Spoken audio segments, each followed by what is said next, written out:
Здравейте, звездни! Луна в Дева и Марс в Дева съвпад. Това е нещо, което може да ни създаде силно напрежение, притеснение, капризност и суетност.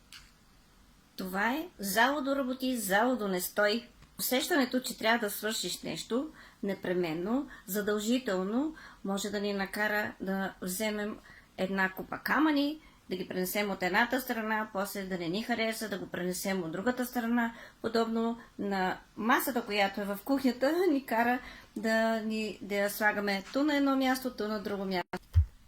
Но нито на Луната й се работи, нито на Марс му се слугува. Затова може да го виждаме в другите хора и да го отразяваме към себе си. Изключително подходящо е за основно почистване, за постригване, за привличане на пари и да обърнем внимание на здравето си. И помнете, когато гледаме звездите, се сбъдват мечтите.